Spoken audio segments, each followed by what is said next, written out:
Welcome back to the show. It gets finished at Villa Park, Aston Villa 4, Celtic 2, and tonight we'll be joined by Mikey, Graham, and Regan. Get your comments coming in, guys. We're here until 11 o'clock. We'll be on YouTube, X, as they say now, and Facebook as well. Mikey, what a game of football! Yeah, it was. It was very good, very end-to-end, and it was kind of, you could tell it was sort of two teams with the breaks off. They could kind of play with a bit of freedom. Obviously, Aston Villa kind of did need to win, obviously, to get automatic qualification, but it just had the feeling of sort of a one of the late season games where neither team's really playing for anything, so they could sort of have the breaks off. But yeah, it was a kind of unexpected one because I thought Aston Villa would be quite sort of compact and strong because obviously they're playing for a lot more than Celtic are. But in the end, it was a very good game overall. It was funny as well because I don't know if you saw when the final whistle went, everybody was interested in somebody's phone to say if they qualified. So I thought that was pretty funny because I haven't saw that before. You know, but I mean, going back to the beginning of the game, I thought it was going to be. Well, as you put in the group chat, a cricket score, because um, asking for the scored two goals with Rogers scored two goals within what a minute of each other, and they were brilliant goals. I mean, Celtic came back well in the first half, but I mean, when Villa scored the two goals, you were like, "Oh no, it's going to be a difficult night and a long night for Celtic." Yeah, we've seen it all too many times with Celtic, where if they kind of have the big build up and there's the excitement for them to go and put in a really good performance, and you go and concede either an early goal or a couple of early goals, and things just seem to fall apart. So yeah, it wouldn't have been a real surprise to see Celtic in the end sort of go ahead and get hammered in the game because we've seen it before. But I mean, absolutely fair play to them for the way they came back into the game. And yeah, as I said, when it sort of at the start of the game, you were thinking it could be quite a long night for them, but in the end, it was a very good fight back. Yeah, I mean, as I said on the pre-show as well, Celtic will always going to be up against it because obviously, uh, Katovic is injured, Kyogo's now away, and Maida was suspended as well. But I mean, I thought Celtic, you know, um, even though they get beat 4-2 away from home, they put in a decent kind of like performance. You would say. Yeah, I think so. I think that in the end, the scoreline was in some ways harsh for them. In some ways, it was actually, I guess, kind to them because obviously Villa had some big chances. They hit the post. They had one cleared off the line. So on another night, it could have been a quite an embarrassing scoreline. But on the other sort of hand, Celtic could have um, so easily could have went ahead before the break as well. They were the team that were really in the ascendancy. So it was a game that really could have gone either way in the end. But I think that the way that the way that Celtic played was a real surprise to me because I think there's not really much of a debate. Aston Villa are the better side on paper. They've got the star quality. They've got all those sort of players there, especially with Celtic being sort of hamstrung with injuries and like the rest of it. And yeah, I mean the way that Celtic performed, I think it was very impressive, especially with the depleted squads from the outset. It was very a weird build up to the game, Mikey. I don't know about you, but we were saying on the show earlier on that it was a battle of Britain. Well, somebody put it on the chat, battle of Scotland, but but I thought the headlines were kind of written off the park in terms of Celtic signing Jota, and obviously he wasn't able to play tonight. I think he'll make his debut on Sunday against Motherwell away. But so he signed, and then Brendan Rodgers said last night at the media conference that Tierney might be in before the end of the window or in the summer. So I felt as though it was a weird kind of build up to the game because it's Scotland against England, but that was kind of like overshadowed by Tierney and Jota coming in. Yeah, I think so, and I think that if you're to have a battle between Scotland and England, I don't think the Celtic would be the most sort of Scottish club you could have to represent. But yeah, I mean, it was a very sort of good build up. I think it's always a good build up when it's a Scottish side playing an English side, and yeah, as you said, there was a lot of sort of talk about Jota and Tierney and everything, and it seems as though Celtic this window have been very much focused on trying to bring back players that worked for them in the past rather than the sort of risks. So I think they're going a bit more safe, which fair enough, it's worked before. So yeah, very very good business if you get to in the end as well, because I think that yes, Greg Taylor, I think he's a very very good fullback. I think that he's been very reliable for Celtic over the years. But at the same time, I do think that getting somebody like Kieran Tierney in with the quality he has would be absolutely brilliant for Scottish football. And I don't think anyone really would have seen him coming back to Celtic at this stage of his career when he left. I'm now joined by Graham. I don't know if what he's eating tonight, but I presume that you never ate your pie at half time, Graham, because you were too excited about the game. How are you? I'm very well. That was a cracking game of football. I actually put in another group chat after about 5 minutes. This could be a long night for Celtic after losing those 2 goals very early. But to be fair, they came back and did well. But I think 4-2 is probably a fair reflection, because I think if you look at the second half, the chances that Villa had and missed, Kasper Schmeichel's made a couple of really big saves as well. The penalty miss from Watkins is just crazy. But yeah, it probably is a fair reflection. You know, Celtic were up against a very, very good side tonight. Villa were very impressive at times. You know, Morgan Rogers gets a hat trick. He was excellent tonight, I have to admit. But yeah, it was a very good game of football. Very entertaining game. There we go. Corsi saying on YouTube, hello, hi, thanks for watching on YouTube as well. Yeah, it was a brilliant game of football. Graham, it was kind of like end-to-end stuff, and like I think it was the first time I've watched a game of football where I didn't want half time to come. Yeah, I mean, that first 5 minutes, the way that Villa started was unbelievable. They started so quickly, and you did fear for Celtic. It felt like it could be another Borussia Dortmund again. But as I said, they did come back into it. You know, it took them a wee while to get into the game, and once they did, they started to look a lot better. Then they get those 2 goals from Ida, and again, the second goals really were made as well. And Villa at that point looked a bit shell-shocked. But, you know, the first half was a cracking game. It just seemed to go really, really quickly. And it's a game that I enjoyed watching. And I noticed on X, one of the English people had basically said that 2-0 down after 5 minutes. He basically put on, get back up the road, you're not playing St Johnstone now. Well, he looked a bit daft at half time when it came to 2-2. But yeah, it was just one of these games. I was checking before I came on here, actually. So Celtic will now play either Bayern Munich or Real Madrid in the playoff. I was just checking that because I wanted to double check before I came on here. So on Friday in the draw, they will either get Bayern Munich or Real Madrid. What a cracking game that's going to be for Celtic. It's going to be a very difficult game, that as well, Mikey. But I mean, it was a good gag. But I mean, as Graham said there, that the guy put on Twitter about go back up the road to place at Johnson.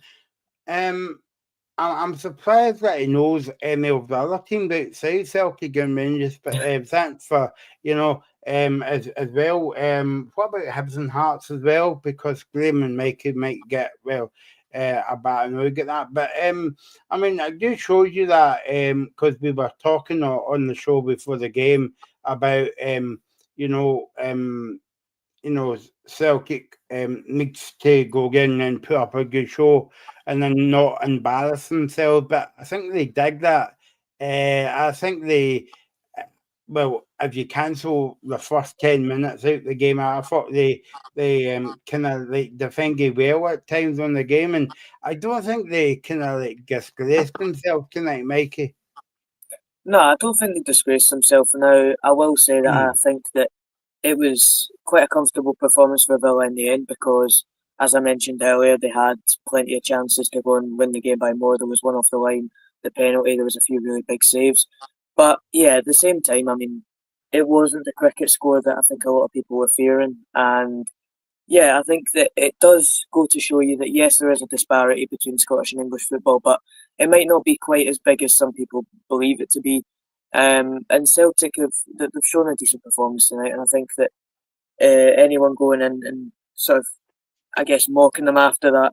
I mean, fair enough, you can have your jokes, but I don't think that they really, as you say, I don't think they disgraced themselves. I think they put up a decent performance, and in the end, they're playing up against a very, very good side in England. So it's not anything to be hugely despondent about. It was an all right performance in the end. I was just saying that to Mikey before you were finishing off your pie and cup of tea there, Graham, about when when you heard the news about Cat Vickers out the game as well, you were like that, it's going to be a difficult night. Well, it was a difficult night at the start, but with Cat Vickers and Maiga suspended and Kyogo away, you're thinking, well, that's basically the spine of your team. And Carter Vickers is a big loss, especially the two goals Celtic lost at the beginning of the game. Yeah, I mean, before the game, there was that kind of worry. I suppose it wasn't as bad as that because Celtic had already qualified. They knew they were through. But you don't want to go there and take an absolute hammering, like it looked like it was going to be after 5 minutes. But I thought they did a lot better than I expected them to do after the first 5 minutes. Obviously, they've no Jot either because he can't play yet. So, yeah, there was a lot of big misses tonight. And I thought it took Celtic a little bit of time to get into the game.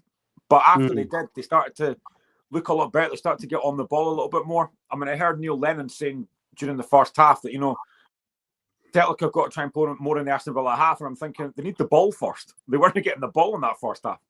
So once they started to get a bit more possession, they just start to look a lot better and a lot more comfortable. And that first goal that they get, that kind of changes the kind of outcome of the game. And then they get equalised and you think, actually, wait a minute here.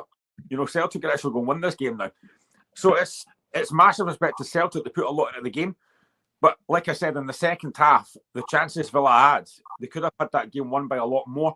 Watkins has missed a couple of good chances. I think Rodgers missed a really good chance. Schmeichel's had to make 3 or 4 really big saves. So they could have put the game out of sight second half. But Celtic still looked a threat going forward. They still had a threat. But it was, in the end of the day, I think the right result was there. But you've got to give credit to Celtic because they put a lot at the game. It was always going to be a big night for Ida up front, Mikey. And I know a lot of Celtic fans have been giving him a bit of stick because obviously he's signed for, 9 million? And he's not actually done it since he's signed. But it's funny, when they came at first, he was scoring every week against, I think it was Hibs, sorry, Mikey, to remember that game. And he scored against Motherwell as well. But it was always going to be a big night for him because Kale goes away. He's the only man kind of left to basically hold the fort. It's a big night for him, but I thought he handled it well. But before that, he got the goals as well. Well, I must say his first game against Hibs was 2 penalties, but apart from that, yeah, I don't think he's lived up to expectation this season in general. I think he's been quite underwhelming, obviously, for the price tag. But tonight he's gone and shown why Celtic have signed him back. And I think that he does show glimpses of quality, and I think that overall he's been quite disappointing this season. I don't think he's been up to standard, but games like tonight, he was very impressive in that spell when he scored the 2 goals. The rest of the game he was relatively quiet, but I think he was more kept quiet than his overall performance. I just think that the Villa defence kind of dealt with him quite handily. But yeah, for those few minutes, he really did show why Celtic signed him, because there was a really quality finish for the first goal, and then the second goal was a decent finish as well. So it does go to show you why Celtic signed him, and you need to see that a lot more consistently now. Graham, another man some of the Celtic fans give him stick for, but hey, I mean, fans are not very happy at times, but Greg Taylor, obviously there were rumours that Stephen Tierney's coming in this window, if not this window of the summer, but apart I mean, we'll speak about the goal in a minute or two that he crossed the ball to Ida, but I mean, I thought he's been playing well the last few weeks for Celtic. He has, and he was up against it tonight because Leon Bailey is a cracking player. So I thought he did well to try and handle him as best as he could, and obviously he does make one of the goals as well. I always think Greg Taylor kind of goes a bit underappreciated. Now, I know they're getting Kieran Tierney back, who will probably go at left back. They've still got Valley as well, but I think Greg Taylor's a really good player. I really do. You know, I think when you play in Scotland, because Celtic have most of the ball, you don't really notice him a lot, but I think he's a really good defender and he does offer a lot going forward. And I thought tonight he did a really good job because Leon Bailey's a cracking footballer. He causes massive problems to far better players than Greg Taylor. And I thought he defended him quite well and he tried to get forward as well. So, yeah, I've said it before, I think Greg Taylor is very underappreciated and I thought he did very well tonight. Let's go back to he does goals, Mikey. I mean, a lot of people say it was an own goal, but I mean, a lot of people say, well, he actually did well last week against Young Boys to kind of like put that pressure on the goalkeeper and the defender to make him make a mistake. So like you've got to be in that kind of like possession tonight, and it was certainly a real striker tonight because he scored 2 brilliant goals. The first goal was a cracker, you know. But do you think he meant that? Well, the first one. Yeah. Yeah, I think he meant it. He is a striker. He's kind of, I guess he's been training that for a long time. So I think it's more of a striker's instinct to try and just get anything on the ball and try and get it home. It was obviously quite, I guess, acrobatic and it was very unorthodox. But in the end, he definitely, I think, meant it because he has made the active motion towards the ball. So yeah, I think that there was definitely an intention to get something on it. Whether he expected it to go in, I'm not sure. But I think that it was a very good finish and it was a goal that Celtic really needed because, as we've kind of alluded to, if he didn't score those 2 goals, then Aston Villa could have gone out of sight before the end of the first half, but it kept the game very competitive and it was very good for the game in general because it kept the game very open and it allowed both sides to be more attacking, and I very much did enjoy the game as a whole off the back of that. Yeah, we do a Friday night preview show, so if you want to come back tomorrow night, we'll be no tomorrow night. Tomorrow's only Thursday. See, this is football, back football.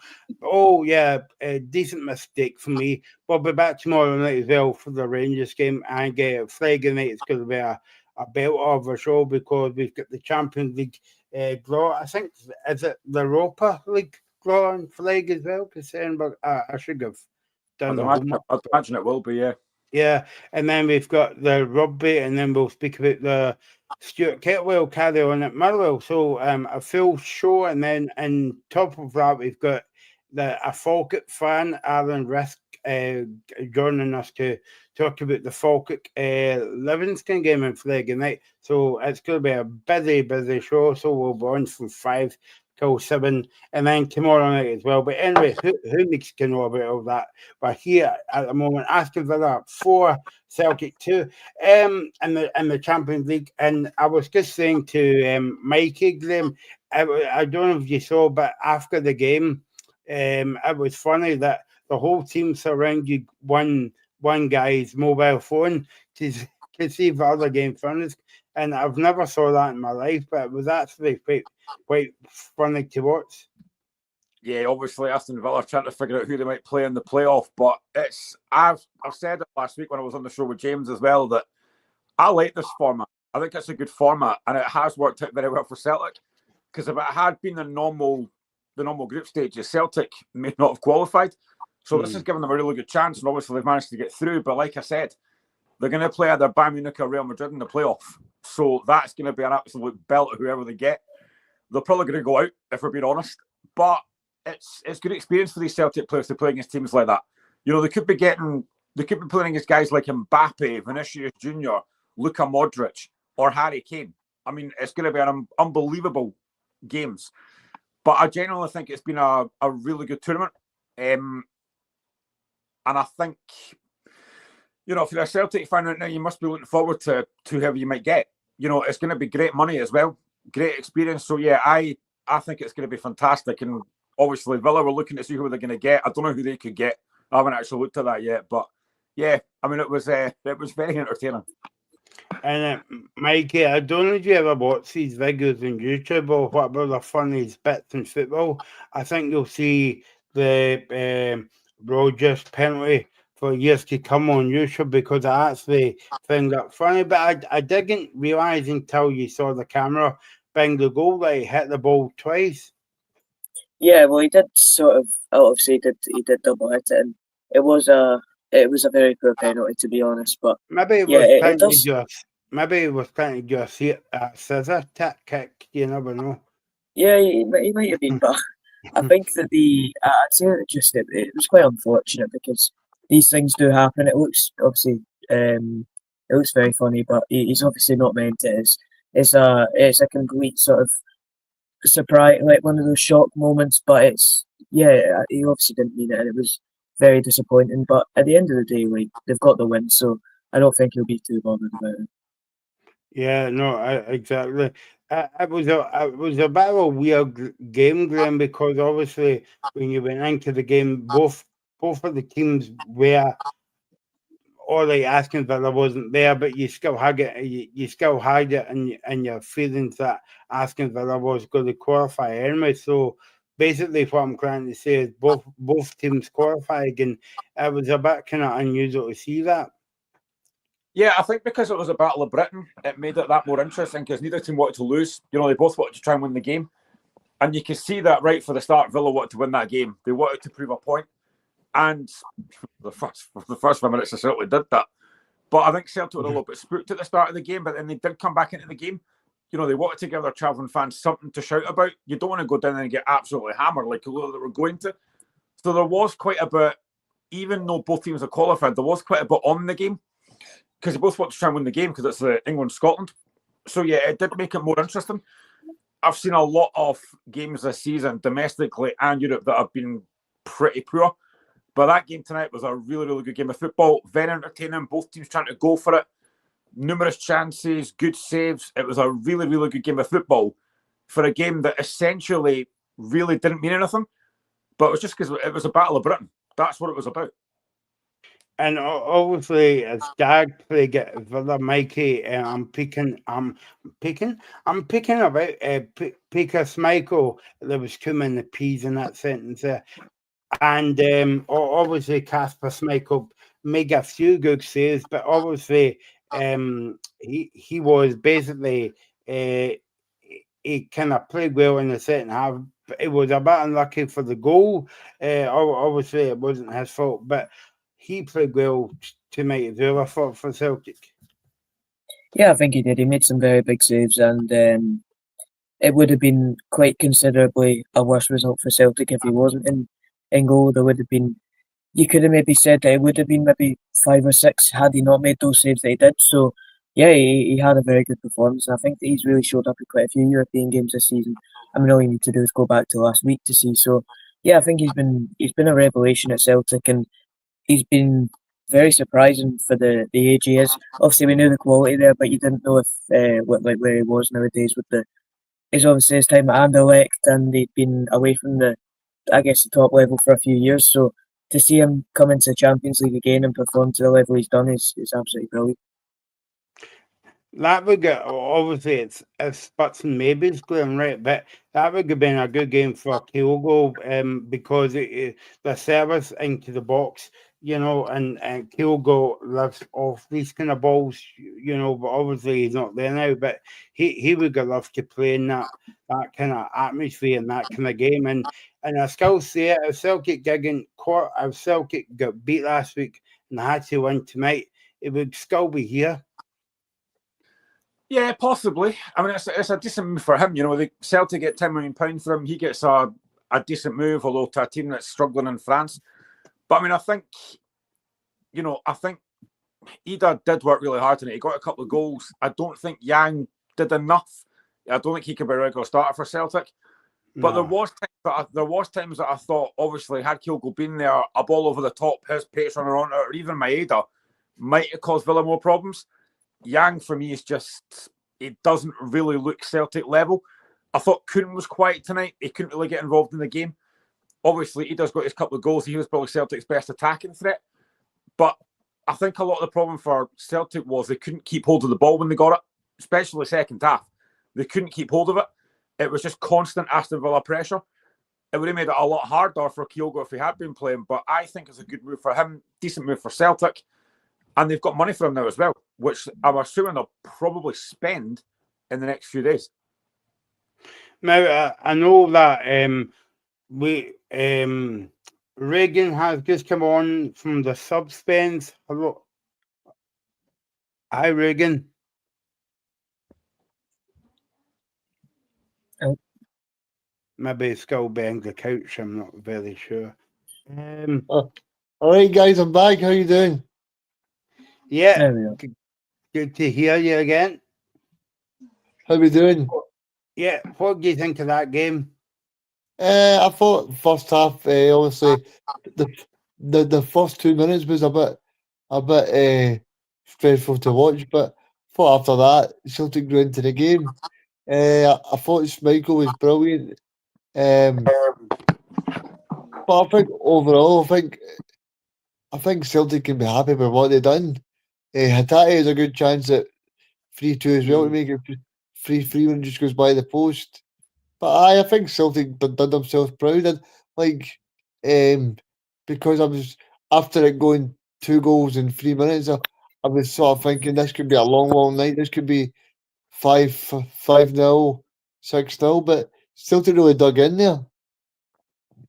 Yeah, no, exactly. And we were just talking before you come on, Reagan, that we thought it was going to be a long night for the Celtic fans as well. But Graham, we used to talk about my favourite subject, especially in European football and maybe Scottish football as well, about the gulf between the Celtic and Hearts, Rangers to Aston Villa and the financial telling us. But in terms of like that first half in a kind of one-off game, obviously Celtic get beat 4-2. We know that. But in a one-off game, you wouldn't notice like the massive gap between kind of like Celtic and Aston Villa. Yeah, I thought for spells you could see it, probably especially more the first half an hour and then most of the second half.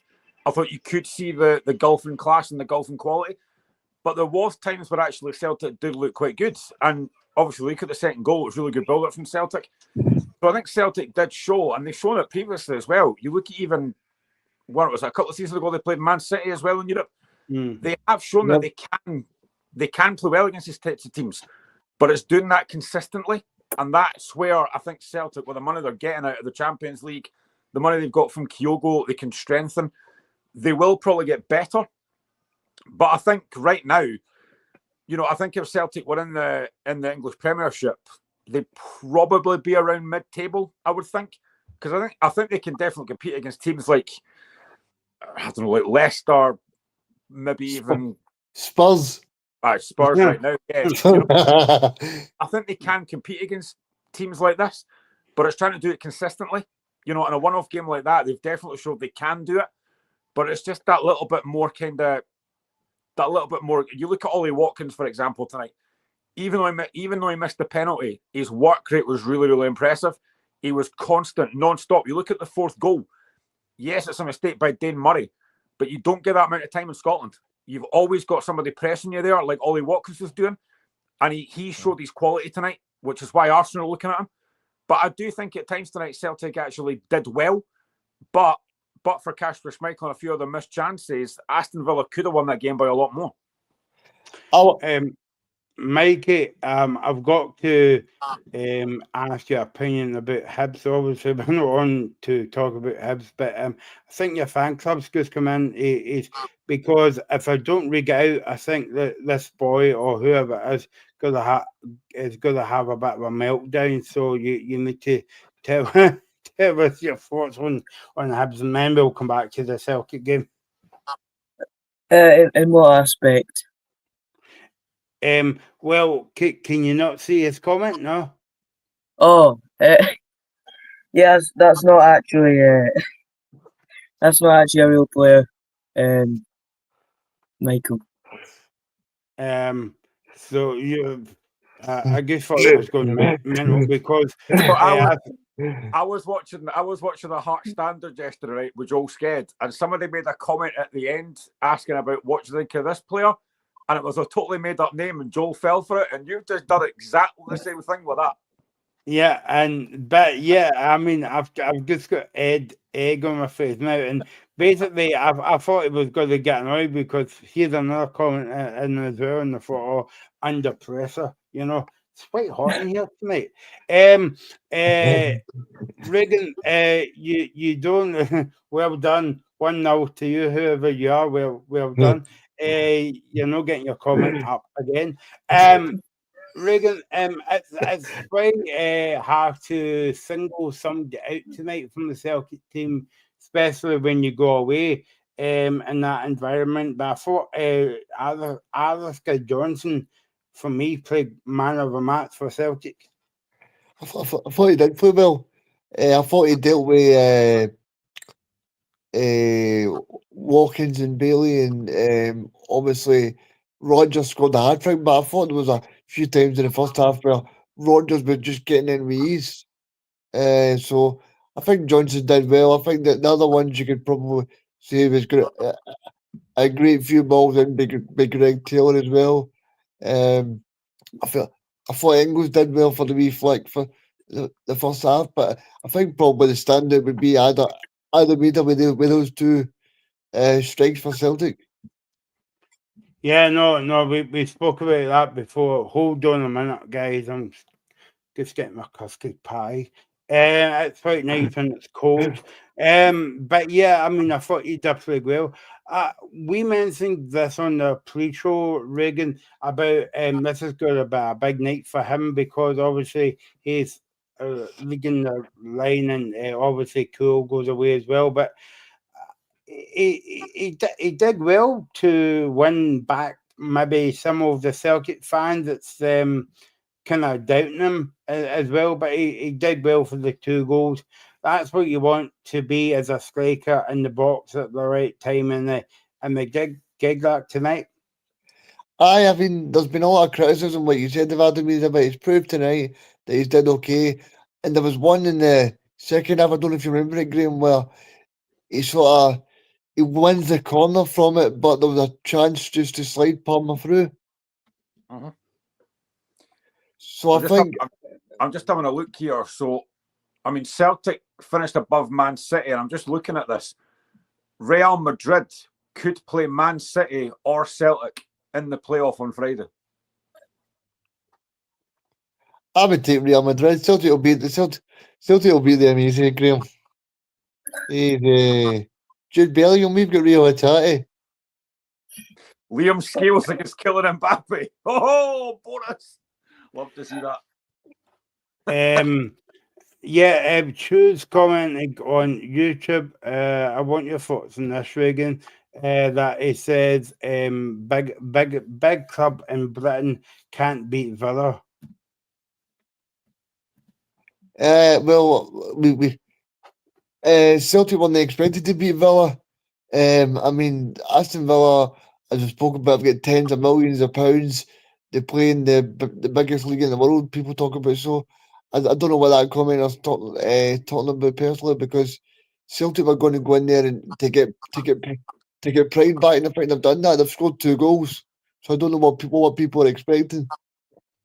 Yeah, no, that's a fair comment, because I was saying to Graham that even though like Aston Villa shouldn't win the same park as Celtic because they've got thousands of pounds and all the rest of it, but a one-off game, and Graham mentioned about Man City. I mean, a couple of seasons ago, Celtic should have beat Man City at home, and I mentioned this on the show as well, Mikey, before the game. They beat Man City and Chelsea in pre-season. And all right, people can say, "Aye, well, it's pre-season. You're only getting your players back," but it's still Man City and it's still Chelsea. No matter what day of the week that you play them.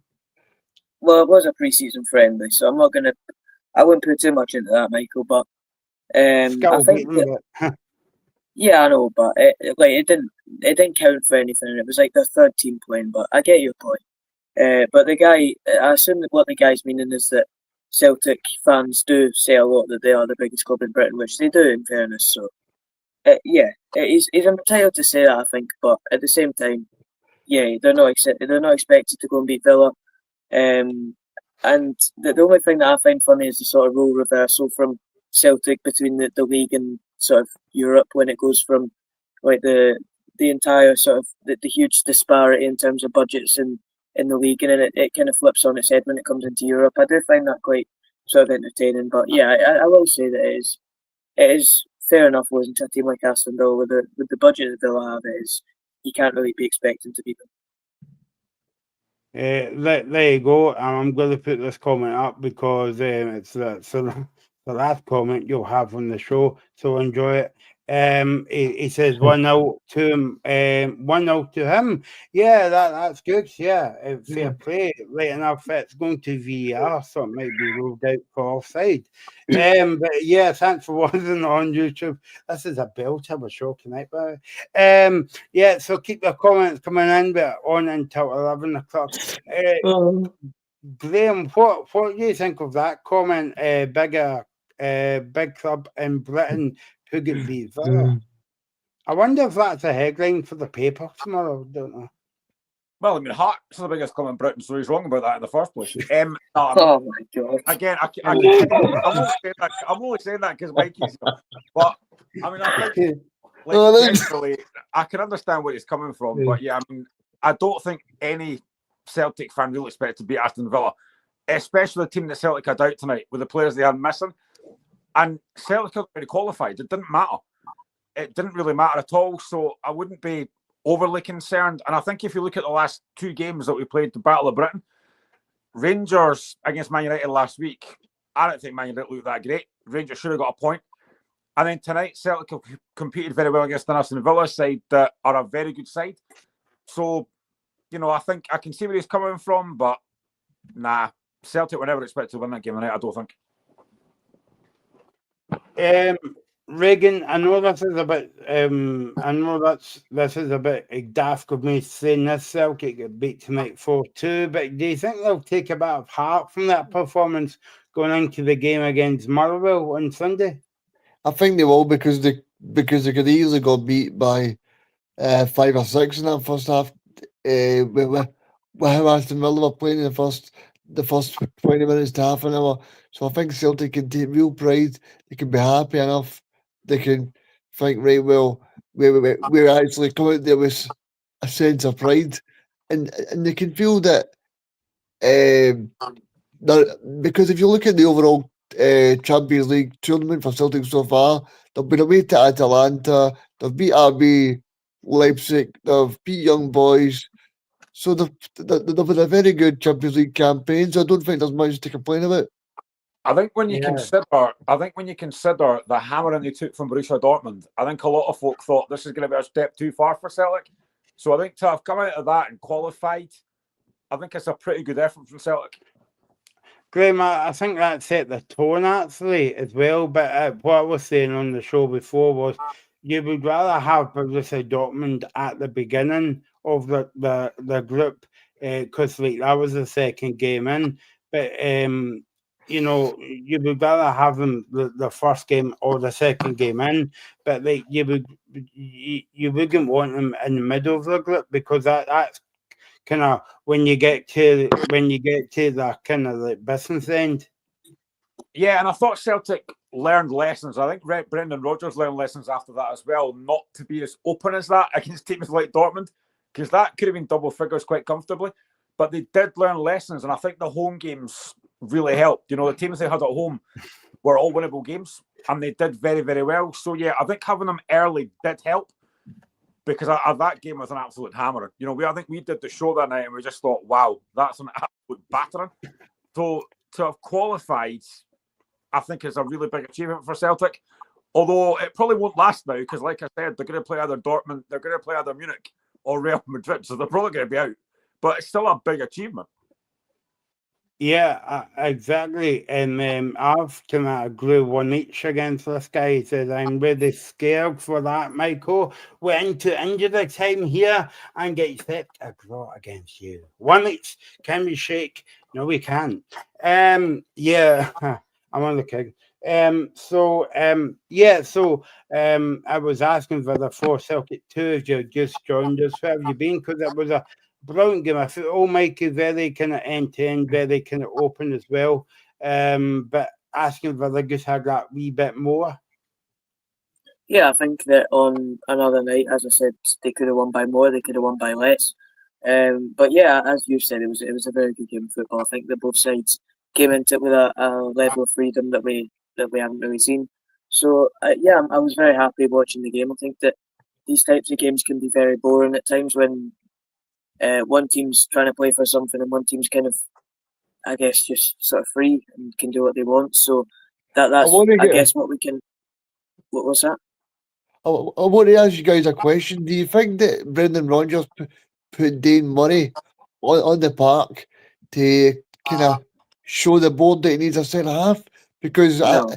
it was Pat Bonner that mentioned it on the radio, right? He said, "See if you're Mike Rocky, who Celtic spent £3 million on, like if you're throwing on Dane Murray before you're playing Mike Rocky." And that's quite a bad sign for the Brocky, to be honest. No, I don't think so. I think that he's brought Dane Murray on to give him experience at the top level. He's brought Dane Murray on because it's a huge game for him to come into, and it gives him the opportunity to play. They've got Lagerbielke out on loan. If they were desperate for centre backs, they'd recall Lagerbielke. They wouldn't be looking for a new centre back in January, because I think that if there's one criticism you can have of Brendan Rodgers, is that he doesn't give players that he doesn't deem, like, if a player has a couple of bad performances, they seem to get lost in the wild for a while. Like, for example, I know that Luis Palma's not exactly the best player in the world, but he got kind of No. outcasted after a few bad games. You've got Lagerbielke, who's been put out on loan. I don't think that was any sort of thing towards the board at all. Graham, over the years since we've did this show, we always say about Celtic's bench, it's looking pretty strong and all that. But when Reagan gave us the team news about 6:45 tonight, I was actually quite surprised about that bench, because when you look at the bench, it was pretty. I would say very kind of very kind of not kind of like strong as we saw in the last couple of weeks. I mean, you had McCown and Malowski, Bernardo, Montgomery, Murray, and Ralston all in the bench. I would say out of that, you would maybe have three. You would maybe have Palmer, McCown, and Ralston as kind of like senior players, but all the rest of them was kind of reserve players. Yeah, and I think that also just it highlights the injuries that Celtic got. They've obviously lost Kyogo, as we know about. They've not got Jota in yet. So yeah, I mean, it was a weaker Celtic side, but in the end, it was a game that didn't matter. You know, they were already through, so it didn't really matter who they played. They could have rested a few players if they wanted to. But yeah, maybe it wasn't the strongest Celtic bench. But you look at that Celtic bench, the likes of McCowan, the likes of Bernardo, they get into every team of Scotland. So, I mean, it's still a decent Celtic bench, but not the strongest just because the players have got missing. But I think had that been a game that really mattered, it might make more of a difference. But Celtic were through, so it didn't really make that much difference, I don't think. Reagan, talk to me about skills, because I thought he'd done not a bad job tonight. Yeah, I thought Scales did well. I thought the one for me to centre back that had the most trouble was Trusty, but I thought Scales did well. Yeah. I thought Scales did well, but I was a little bit fed up with Celtic. They played the ball out from the back all the time when they clearly knew Aston Villa they've got the fast, crazy wingers. I felt sometimes they should have been a bit more direct, especially when Aston Villa are missing some of the most senior centre backs. I know he missed, but did anyone think it was a penalty in the first place? Because I've seen a lot of folk talking about that. I thought so. I'm not really sure. About it. You mentioned Krusty, Reagan. He wasn't very crisp obviously tonight. He was a bit shaky again for Celtic. He was shaky. he was shaky, Trusty, but in fairness to him, Michael, he was up against Watkins, who I thought was really good. So I think it's probably Watkins' presence that made him shaky, to be honest. So, Mikey, what were you going to say there? Oh no, I was just asking who the question was to, because it doesn't matter. Graham, are you still surprised that Bernardo doesn't get a starting place? Because I just feel as though that every time he comes on and makes a big he either scores a goal or makes a goal, obviously not tonight. But since he's come on from Celtic from the bench, so do you think that Rodgers has got that one wrong, or do you think he's just in the team at the wrong time against opposition? I'm not really surprised because you're not going to drop McGregor. He's the captain. You're not going to drop Patati because he's still, I think, one of Celtic's best players. And he signed Arnie England for £11 million. He's not going to drop him. So I think it's understandable that Bernardo's maybe on the bench. There will be games that he'll play that he'll come into. And I thought when he came on tonight, he was fine. But I think that Celtic midfield just now is their strongest midfield.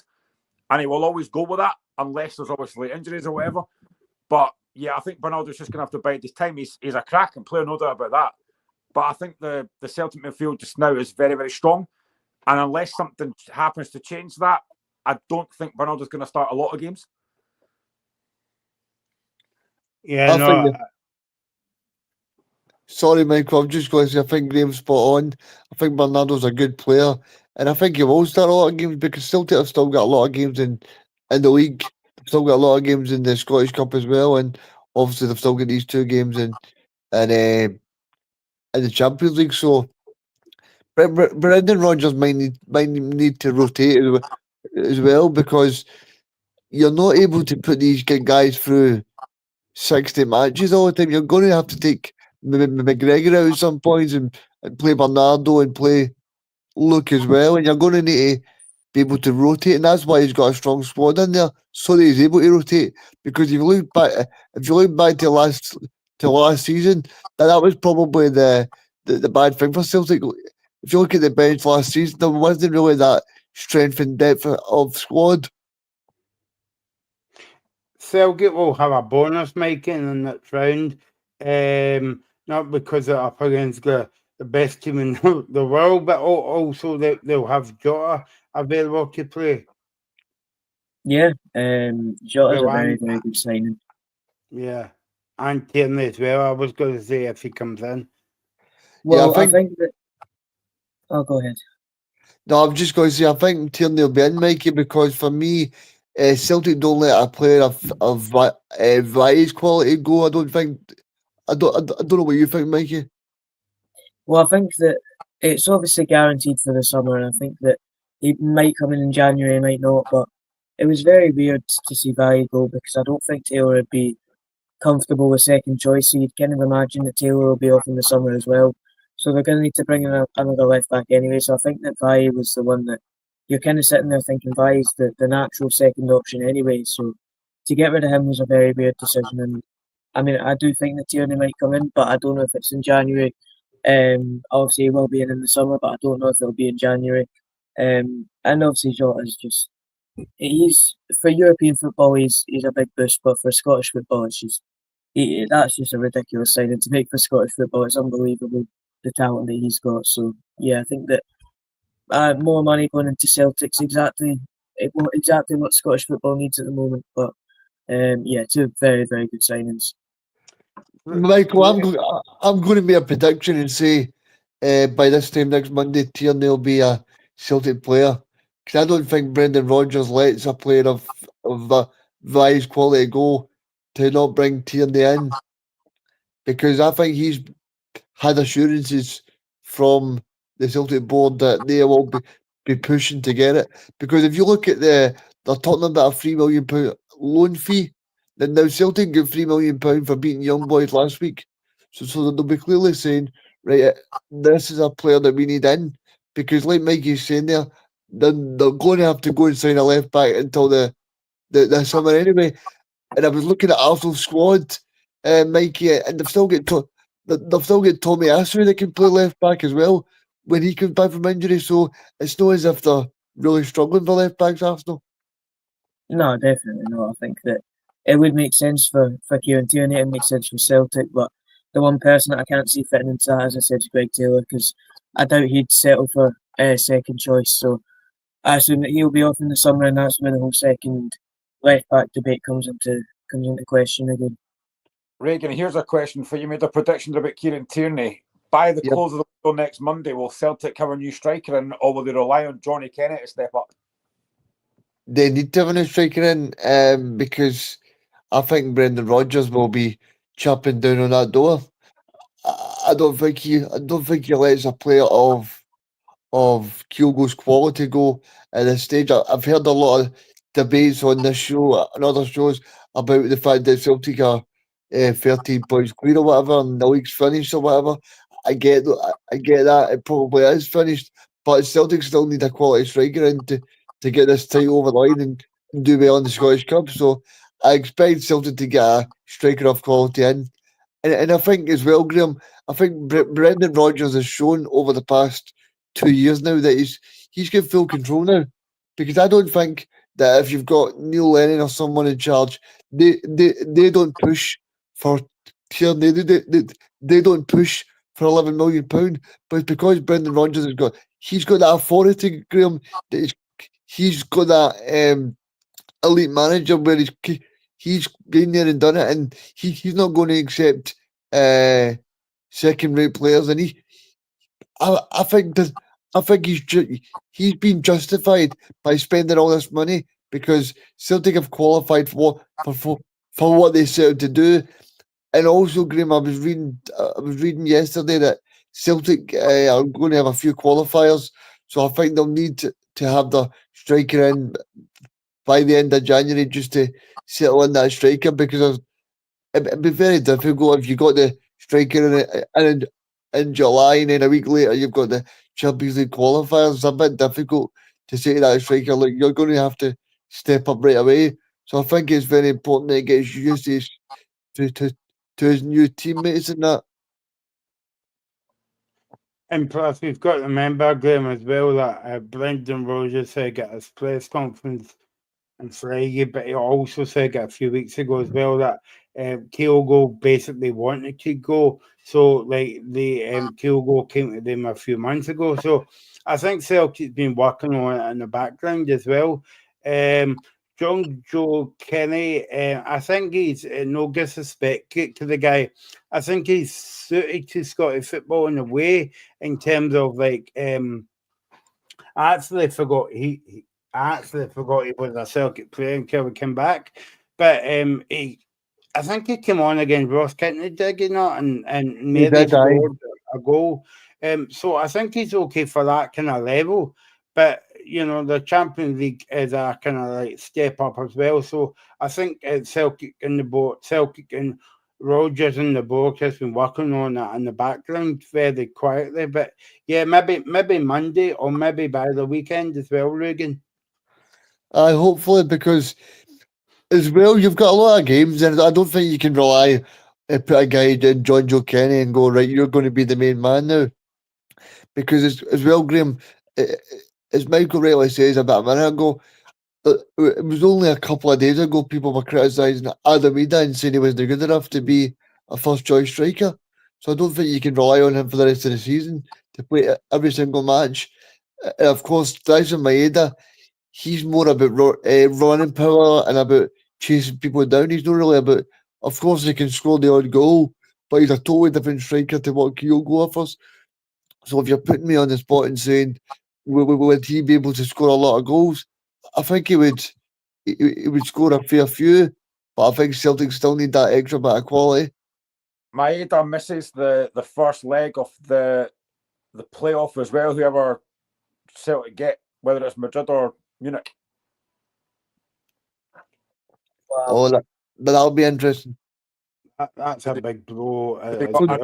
I noticed on Excel he got a 2-game ban for that sender off that he got last time, so he misses the first leg of the next game as well. Do you think? Sorry, Regan. I was just going to know, Graham, does it say on TNT about whether the first leg will be home and away or? It didn't say. I'm not sure. I'd imagine probably away, but I'm not sure. We'll find out on Friday when the draw's made. But I think you would rather, I don't know about you, Reagan, but I think you would rather have the first leg away from home. Listen, it's going to be a difficult game anyway, but you still want a wee bit of a chance or an outside chance, but you would rather the first game would be away from home. See to play devil's advocate on that, Michael, right? You're saying the first leg away from home, but say you go to Real Madrid and you get beat 6-1, the tie's over. The tie's over. Yeah. Do you know what I mean? Yeah. So I don't know if you'd rather get the first leg out of the way at Celtic Park. Say you get a 1-0 win, right, and then you go over there and you got something to hang on to, because I just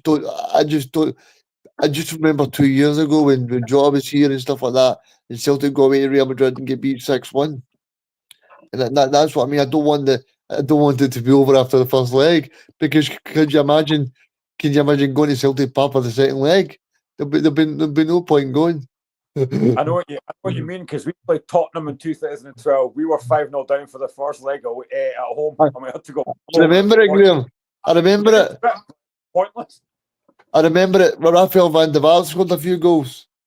Oh, they were a frightening side, like. Graham, I was just going to say, we mentioned on the pre-show as well about Cat Vickers being out the team. Brendan Rodgers said that last night at his presser. But do you think that's a worry for Celtic fans? Because I think he's been out the team now maybe like 3 or 4 times this season due to injury. And I know that he doesn't play at when Livingston was in the top flight and when they got to come out because of the state of the park down there. But do you think it's a worry for the Celtic fans why Cat Vickers is picking up injuries? Yeah, it will be, because I think Celtic don't look quite as solid defensive when he's not there. And I think that showed at times tonight as well. He is by far Celtic's best defender, so it is a big blow that he's not fit. It will be a blow unless he's, as long as he's not out for too long, then it's maybe not that bad. But he does keep picking up these injuries. It must be frustrating for Celtic fans and for him as well, because they need Carter Vickers fit, especially if they're going to be coming up against guys like Real Madrid and Man City, Real Madrid and Bayern Munich. I dread to think what Liam Scales would be like against Real Madrid. He was terrible at Aberdeen. I thought he was terrible at Aberdeen sometimes. So I dread to think what he's going to be like against Real Madrid. Or it could be Harry Kane. You never know. Oh, the best striker in the fantasy football league. I was just going to say the best striker in the world for me. What a player Harry Kane is, but aye. I don't think Mikey's going to agree with you because he's got Man United top on, but I don't know if Mikey should comment on football at the moment as well. Mikey, a wee quick word goodbye. I'm on the Kiggin. I'm on the Kiggin. How would you sum up the Champions League campaign for Celtic? Good. Because they've got through. What's that? No, I'm on the Kiggin. Well, I'd say good, but they've won the games they should have won. They've got a few surprise results in there as well, where they've done better than expected, and only the sort of one really bad defeat. So, yeah, I'd say it's been very solid overall. There you go then. So at Furnish Villa Park, Aston Villa 4, Celtic 2. Thanks to Graham, Mikey and Reagan for joining us. Thanks to Tino from the Celtic Exchange early on for joining us. I really enjoyed that show. Check it out tomorrow night. We'll be back between 6 and 7 for the Rangers game, and then on Friday and Sunday, and the drill. Check it out. So thanks for watching. Thanks to all your comments. Thanks to my new pal. It's making comments at me. I really appreciate that. And we'll talk to you tomorrow night. Celtic in the Champions League with all the build-up and reaction on Independence Live.